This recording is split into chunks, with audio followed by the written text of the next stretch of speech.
सचिवालय में सीएम धामी ने की बैठक। उत्तर प्रदेश और उत्तराखंड के मध्य विशेष आस्तियों और दायित्वों के मामले में की बैठक, अधिकारियों को दिए निर्देश। देहरादून में भी मंत्री गणेश जोशी की अधिकारियों संग बैठक। पेयजल और सिविल समस्याओं को लेकर की चर्चा। नई सिविल लाइन के लिए शीघ्र बनेगा प्रस्ताव। कांवड़ यात्रा को लेकर हरिद्वार पुलिस ने जारी किया डिजिटल क्यूआर कोड। यात्रा पार्किंग और रूट की मिलेगी सारी जानकारी। हरिद्वार बॉर्डर पर मिलेगी कांवड़ियों का क्यूआर कोड।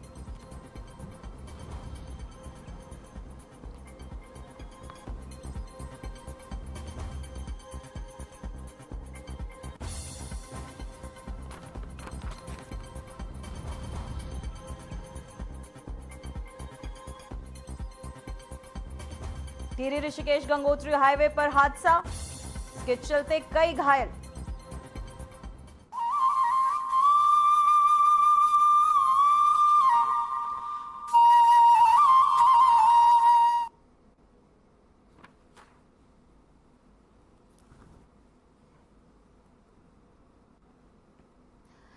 नमस्कार, मैं हूं पूजा सिंह और आप देख रहे हैं हमारा उत्तराखंड का ये खास बुलेटिन। चलिए बुलेटिन की शुरुआत करेंगे उत्तराखंड की कुछ खास बड़ी खबरों के साथ। देहरादून से खास खबर, जहां उत्तराखंड की खूबसूरती को एक नई ऊंचाई से देखने का अवसर अब सभी को मिलेगा। एरियल विस्टा ऑफ उत्तराखंड नामक एक बेहद खास कॉपी टेबल बुक का आज देहरादून में विमोचन किया गया। बुक में उत्तराखंड की प्राकृतिक सौंदर्य और सांस्कृतिक धरोहर को ड्रोन और हाईवे तस्वीरों के माध्यम से शानदार ढंग से प्रस्तुत किया गया है। कार्यक्रम में प्रदेश के वरिष्ठ अधिकारियों और जायकारों को, साथ ही सांस्कृतिक प्रेमियों की मौजूदगी रही। साथ ही वहां सीएम धामी भी मौजूद रहे। साथ ही उन्होंने क्या कुछ कहा, आइए आपको सुनाते हैं।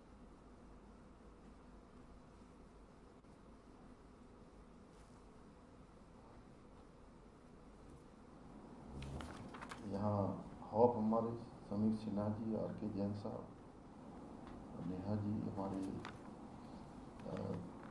बड़े वाले पूज्य शर्मा जी, उपेंद्र शर्मा जी और उमेश जी के पूज्य पिताजी और परिवार के सभी लोग यहाँ पर उपस्थित हैं। मैं इस अवसर पर, आज के विमोचन अवसर पर, हमारे मित्र अरुण जी भी यहाँ बैठे हैं। कई आज बरसों बाद इनका हमारा यहाँ मिलना हो रहा है और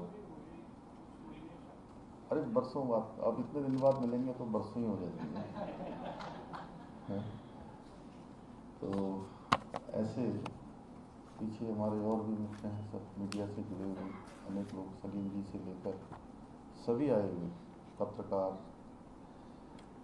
प्रकृति प्रेमी और समाज के विभिन्न क्षेत्रों में अपना योगदान देने वाले, जिनका एक बड़ा विस्तृत अनुभव अपने अपने क्षेत्रों में है, अपनी विशेषताएं हैं। मैं आज यहाँ उपस्थित होने पर आप सभी का अपनी ओर से हृदय से स्वागत करता हूँ, आप सबका अभिनंदन करता हूँ। ये मेरे लिए बहुत हर्ष का विषय है, अत्यंत प्रसन्नता है कि मुझे आज हमारे प्रसिद्ध फोटोग्राफर श्री भूमेश भारती जी द्वारा संकलित ये कॉफी टेबल बुक का विमोचन करने का आप सबके समक्ष आज यहाँ पर इस सौभाग्य प्राप्त हो रहा है। इसके लिए मैं आज विशेष रूप से भूमेश भारती जी को बहुत बधाई देता हूँ, बहुत शुभकामनाएं देता हूँ, जिन्होंने अपने 15 वर्षों के अथक साधना, समर्पण और संवेदनशील दृष्टिकोण के साथ उत्तराखंड की प्रकृति और संस्कृति को इस अद्वितीय फोटोग्राफी के संकलन के द्वारा साकार रूप दिया है। और मैं जब वो हम सबके सामने बोल रहे थे तो सच में मैं जितना उनको जानता हूँ और जितने वो मेहनत करते हैं, कई वर्षों से मैं उनको देख रहा हूँ, सच में वो मुझे लगता है कि कुछ प्रतिशत भी नहीं बोल पा रहे थे जितना उन्होंने काम किया है। उससे कहीं ज़्यादा उन्होंने इसमें काम किया है। और वो मैं अक्सर कहता हूँ कि जब हम काम करते हैं तो बोलना पर्याप्त नहीं होता है, तब बोलने से ज़्यादा काम बोलता है, और वही हमारे उमेश भारती जी हैं, उनका काम बोलता है। उमेश जी केवल एक फोटोग्राफर नहीं है, बल्कि एक ऐसे कलाकार हैं जो प्रकृति के सौंदर्य को आत्मा की गहराई से अनुभव करके अपने कैमरे के माध्यम से आज पूरे देश और दुनिया के समक्ष प्रस्तुत करते हैं। और इनकी जो फोटोग्राफी में केवल कुछ दृश्य नहीं है, बल्कि उसमें भावनाओं की गहराई है, प्रकृति की भव्यता है, एक अलौकिक दृष्टिकोण भी उसमें समाहित है। 15 वर्षों तक उन्होंने हेलीकॉप्टर और हवाई यात्राओं के माध्यम से उत्तराखंड के पर्वतों, घाटियों, नदियों और गांवों को एक अद्वितीय बर्ड्स आई व्यू द्वारा अपने कैमरे में कैद किया है और इस कॉफी टेबल बुक के रूप में उसको संकलित किया है। भाइयों बहनों, आप सभी जानते हैं उत्तराखंड एक अप्रतिम सौंदर्य, सांस्कृतिक विरासत और आध्यात्मिक ऊर्जा का अद्भुत संगम है, जहाँ आमतौर पर लोग सुंदरता को सतही दृष्टि से देखते हैं, ऊपर से देखते हैं और चले जाते हैं। वहीं अगर हम भूमेश जी की दृष्टि से उसे देखें तो उन पर एक गहराई दिखाई देती है, जहाँ प्रकृति भी कुछ बोलती है, बिना बोले मौन भी प्रकृति का बोलता है। मैंने स्वयं जब अभी कुछ पुस्तक को थोड़ा सा देख रहा था तो सच में आप लोगों को भी बड़ा अच्छा लगेगा, मुझे भी बहुत अच्छी लग रही थी। ये भाव विभोर कर देने वाली पुस्तक है। ऐसा प्रतीत हो रहा है जैसे सच में वो कह रहे थे कि कुछ चित्र भी कुछ बोल रहे हैं। उसमें केवल दृश्य नहीं है, बल्कि उनकी अनुभूतियाँ समाई हुई हैं। मुझे पूरा विश्वास है ये कॉफी टेबल बुक जो भी देखेगा वो न केवल उत्तराखंड की जो नैसर्गिक सुंदरता से अभिभूत होगा, बल्कि उसे देखने के लिए उत्तराखंड की ओर खिंचा हुआ चला आएगा। भाइयों बहनों, आदरणीय प्रधानमंत्री श्री नरेंद्र मोदी जी के नेतृत्व में हमारी सरकार राज्य में पर्यटन को प्रोत्साहित करने के लिए निरंतर प्रयासरत है। इसी क्रम में हमने डेस्टिनेशन उत्तराखंड को वैश्विक मानचित्र पर पर्यटन के लाने के लिए नई पर्यटन नीति के अंतर्गत निवेशकों को आकर्षित करने हेतु अनुकूल वातावरण तैयार करने में सफलता प्राप्त की है। यही नहीं, हमने राज्य में धार्मिक, साहसिक, eco tourism, wellness tourism, agro tourism, film पर्यटन जैसे विभिन्न क्षेत्रों को विकसित करने के लिए हम निरंतर प्रयास कर रहे हैं। आज जहां एक और केदारखंड की भांति मानसखंड के भव्य रूप में उसको भी विकसित किया जा रहा है। अनेक नए नए स्थल, हमारे धार्मिक स्थल, उनका नवनिर्माण, पुनर्निर्माण, उनको भव्यता देने का काम हो रहा है। वहीं ऋषिकेश और हरिद्वार के योग और आध्यात्मिक केंद्रों के रूप में वैश्विक स्तर पर प्रमोट करने के उद्देश्य से योजनाबद्ध रूप से कार्य भी किया जा रहा है। 2 हमारे स्पिरिचुअल जोन बनाने का अभी हम लोगों ने संकल्प लिया है कि राज्य के अंदर हम दोनों ही मंडलों में एक एक स्पिरिचुअल जोन भी बनाएंगे और उस पर हमारा काम चल रहा है। इस वर्ष हमने राज्य में जो हमारा पर्यटन है वो पूरे वर्ष भर चले। चारधाम यात्रा जब चलती है तो चारधाम यात्रा 6 माह होती है और 6 माह के बाद वो सारा जो व्यापार करने वाले हैं, टैक्सी, होटल और टूरिस्ट गाइड, ऐसे अनेक लोग जिनको चारधाम यात्रा के कारण से रोजगार मिलता है, वो 6 माह के लिए बिल्कुल ठप हो जाता है। इसलिए हमने एक नवाचार इस वर्ष प्रारंभ किया कि शीतकालीन यात्रा हमने प्रारंभ की और ओंकारेश्वर मंदिर ऊखीमठ से, जहाँ बाबा केदार का शीतकालीन प्रवास होता है, वहाँ से 8 दिसंबर को 2024 में मैंने स्वयं उस यात्रा में सम्मिलित होकर उस यात्रा का शुभारंभ हम सब लोगों ने किया था वहाँ। और उसको प्रोत्साहित करने के लिए 6 मार्च को इसी वर्ष आदरणीय प्रधानमंत्री जी माँ गंगा के मायके मुखवा हरसिल में भी सम्मिलित होकर उन्होंने हमारी इस यात्रा को प्रोत्साहित किया और उसका परिणाम हुआ कि 6 मार्च से लेकर अभी तक भी, अब जबकि काफ़ी मानसून अपनी पूरे उस पर है, तब से वहाँ आने वालों की संख्या ही कम नहीं हो रही। ऐसा लग रहा है कि वहाँ मेला लगा हुआ है, ऐसा लग रहा है कि जैसे कोई महोत्सव हो रहा हो। लगातार आने वालों की संख्या बढ़ रही है। इसके अतिरिक्त भी आज जितने भी हमारे धार्मिक स्थल हैं, उन स्थलों पर अभी लगभग मई में यात्रा प्रारंभ हुई थी। मई और जून 2 माह में बीच में यात्रा कुछ रोकनी भी पड़ी है क्योंकि मौसम खराब हो गया था, लेकिन लगभग 2 माह में चार धाम आने वाले यात्रियों की संख्या लगभग 38 लाख पहुंच गई है। और जहां चार धाम में इतनी बड़ी संख्या आई, उसके अतिरिक्त हमारे अनेक स्थल, चाहे वो कार्तिक स्वामी हो, जगन्नाथ का मंदिर हो या आदि कैलाश हो, सभी स्थानों पर बड़ी संख्या में तीर्थयात्री श्रद्धालु देवभूमि उत्तराखंड आ रहे हैं और पहले पसंदीदा डेस्टिनेशन के रूप में हमारे राज्य के इन डेस्टिनेशनों को पसंद कर रहे हैं। और सच में अभी तो जैसे ही हमारा ये देहरादून दिल्ली का जो एलिवेटेड रोड है, उस रोड का काम अंतिम चरण में है। कुछ ही महीनों में ये दिल्ली देहरादून एलिवेटेड रोड का काम शुरू हो जाएगा, प्रारंभ हो जाएगा। तो जो फुटफॉल आज है, वो फुटफॉल कई गुना होने वाला है और हम उसके नियोजन को लेकर ये चुनौती भी है हमारे सामने कि इसका कैसे नियोजन करें, क्योंकि जितनी संख्या आज है उसके कई गुना हो जाएगी। और आज ही जब हमारे यहाँ पर इस प्रकार ट्रैफिक आप लोगों को, हमेशा आप लोगों के लिए भी चुनौती है, प्रशासन के लिए भी चुनौती है, तो उसको लेकर आगे आने वाले सालों में, अगले 25 साल 50 साल ये चुनौती न रहे, उसके लिए भी हम काम कर रहे हैं।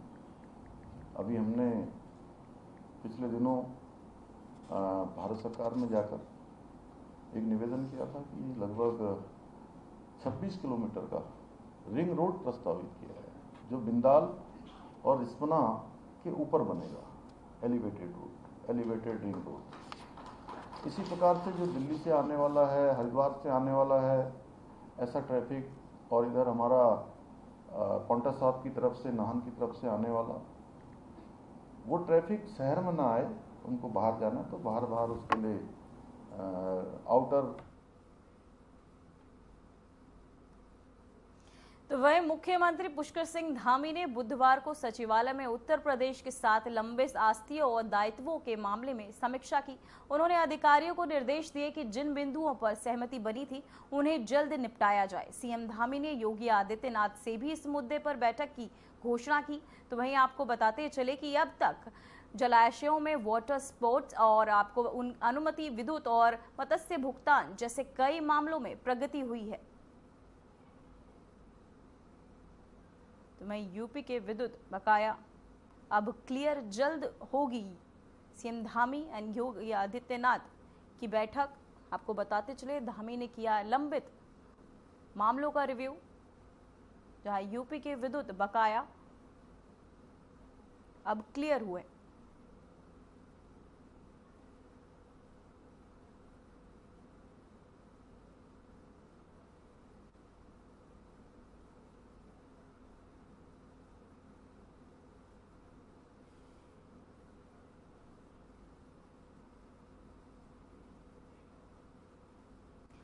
तो वहीं देहरादून सचिवालय में मुख्य सचिव आनंद वर्धन की अध्यक्षता में सचिव समिति की बैठक आयोजित हुई। बैठक में ईडीपीआर मॉड्यूल को सभी विभागों में अनिवार्य रूप से लागू करने, कर्मियों को सर्विस बुक और यूकेपीएफएमएस के माध्यम से डेटा अपडेट करने को और पदोन्नति 1 जुलाई को सुनिश्चित करने के लिए निर्देश जो है वो दिए गए। साथ ही मुख्य सचिव ने ई ऑफिस और बायोमेट्रिक उपस्थिति को 100% लागू करने के सख्त निर्देश दिए हैं। साथ ही जिलाधिकारियों के साथ विभागीय वीडियो कॉन्फ्रेंसिंग के लिए केवल शुक्रवार सायंकाल का समय निर्धारित किया गया। आईएएस अधिकारियों को अपने पहले नियुक्ति स्थल को गोद लेने की प्रक्रिया में तेजी लाने के भी निर्देश दिए गए। साथ ही बैठक में कई वरिष्ठ अधिकारी भी मौजूद रहे।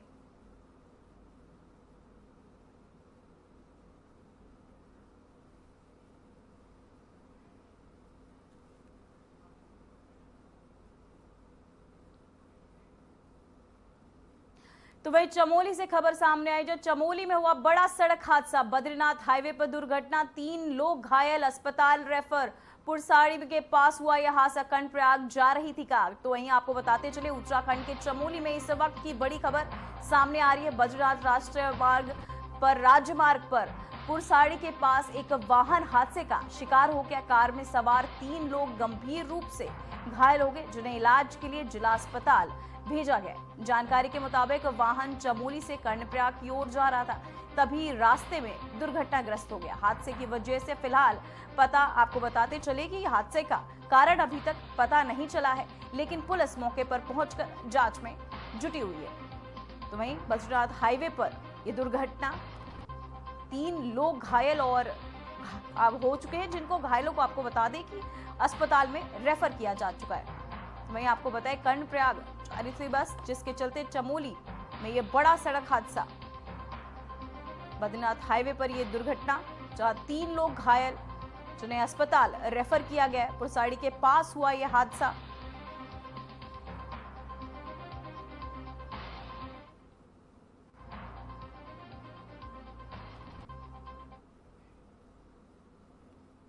हरिद्वार में वाहन चोरी के मामलों पर शिकंजा कसते हुए पुलिस ने अंतर्राज्यीय वाहन चोर गिरोह का भंडाफोड़ किया है। एसएसपी प्रेमेंद्र डोभाल के निर्देश में पुलिस की टीमें सक्रिय हुई। 3 अलग अलग मामलों की तरह आपको बताते चले कि पहुंचते हुए वाहन चोरों को दबोचा गया। कुल 4 आरोपियों को गिरफ्तार कर लिया गया है, जिसमें से एक नाबालिग भी शामिल है।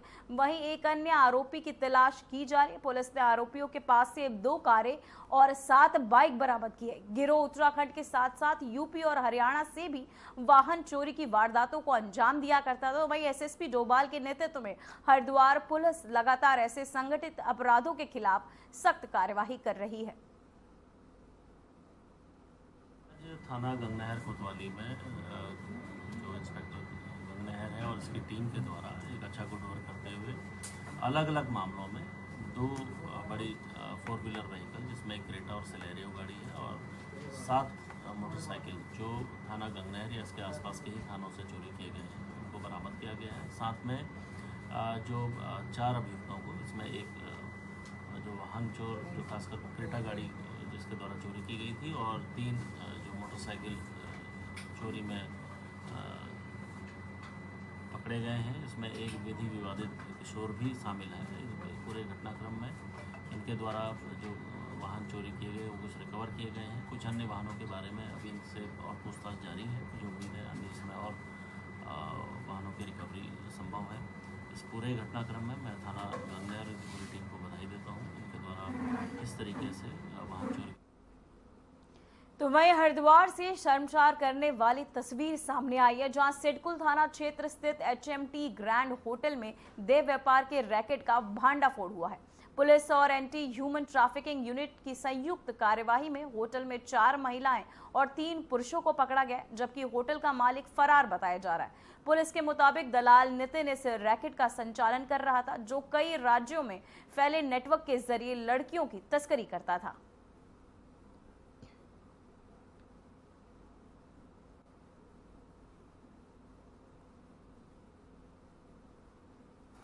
तो वहीं उत्तराखंड की ऐतिहासिक और धार्मिक आस्था से जुड़ी नंदा राज्यत यात्रा को लेकर तैयारियां तेज हो गई हैं। इस वर्ष 12 साल बाद ये भव्य यात्रा शुरू होने जा रही है, जिसमें करीब 4 लाख श्रद्धालुओं के पहुंचने की संभावना जताई जा रही है।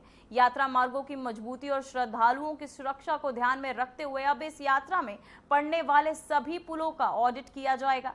पर्यटन विभाग के नेतृत्व में व्यवस्थाओं को बेहतर बनाने के लिए काम शुरू हो चुका है। मार्गों की मरम्मत, चिकित्सा सुविधा, साफ सफाई और विश्राम स्थलों की व्यवस्था को दुरुस्त किया जा रहा है ताकि श्रद्धालुओं को किसी तरह की असुविधा ना हो।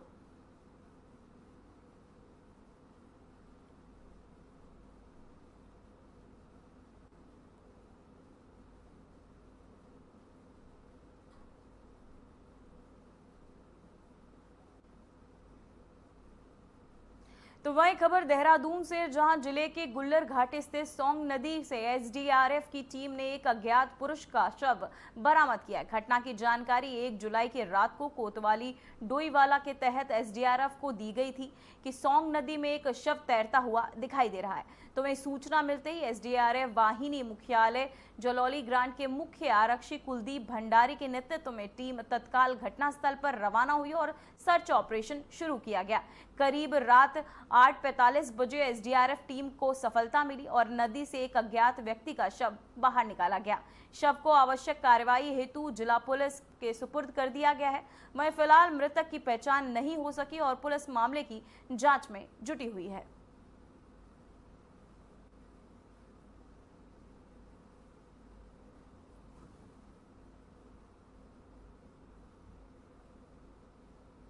तो वहीं देहरादून से बड़ी खबर सामने आई, जहां देर रात गोविंदगढ़ क्षेत्र में श्री रामपुरम कॉलोनी में कबाड़ का एक गोदाम में भीषण आग लग गई। आग इतनी तेजी से फैली कि आसपास के इलाके में अफरा तफरी मच गई। सूचना पर वसंत विहार थाना पुलिस और फायर ब्रिगेड की टीम मौके पर पहुंची और कड़ी मशक्कत के बाद आग पर काबू पाया गया। राहत की बात ये रही कि स्थानीय लोग भी दमकल कर्मियों की मदद के लिए आगे आए, जिससे आग को और फैलने से रोका जा सका। गनीमत रही कि इस घटना में कोई जनहानि नहीं हुई है। आग लगने का कारणों का पता लगाया जा रहा है।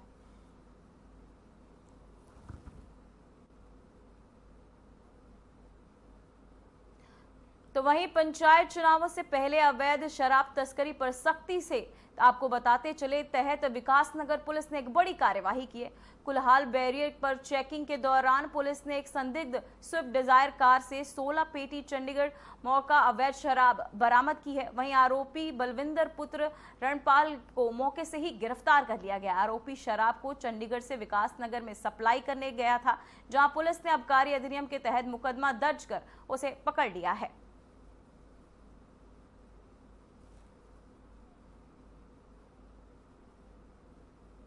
तो वहीं हरिद्वार के संत समाज ने कांवड़ यात्रा को लेकर जिला प्रशासन को सख्त चेतावनी दे डाली है। संतों ने कहा कि ये आस्था की यात्रा है, कोई पर्यटन नहीं। उन्होंने गैर हिंदू व्यापारियों और सेवा शिविरों पर पूर्ण प्रतिबंध लगाने की मांग की है। साथ ही प्रसाद में मिलावट और आपत्तिजनक गतिविधियों को लेकर नाराजगी जताते हुए संतों ने कहा कि इस बार पूरी यात्रा पर सख्त निगरानी रखी जाए। ज्ञापन सौंपते हुए संतों ने प्रशासन से कांवड़ की पवित्रता बनाए रखने की सख्त अपील की है।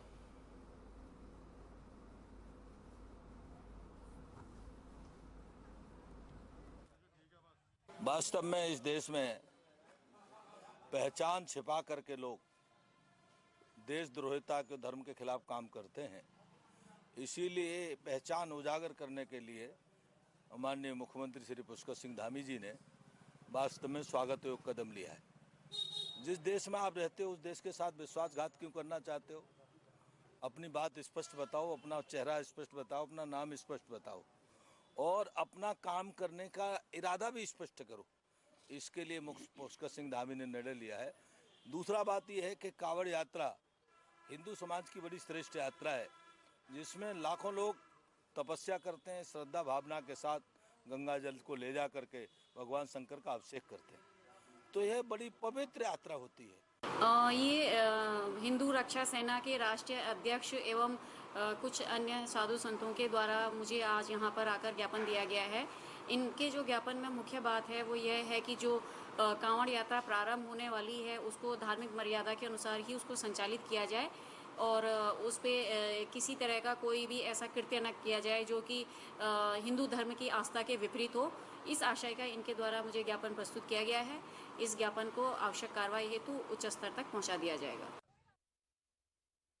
तो वहीं देहरादून पुलिस का किराएदार सत्यापन अभियान लगातार जारी है। वरिष्ठ पुलिस अधीक्षक के निर्देश पर प्रेमनगर और वसंत विहार क्षेत्रों में पुलिस टीमों ने आज व्यापक सत्यापन अभियान चलाए। साथ ही 950 से अधिक लोगों का किया गया है। साथ ही सत्यापन नियमों का उल्लंघन करने पर 90 मकान मालिकों और होम स्टे संचालकों पर 9 लाख का जुर्माना, 30 संदिग्धों के थाने में पूछताछ भी की गई है।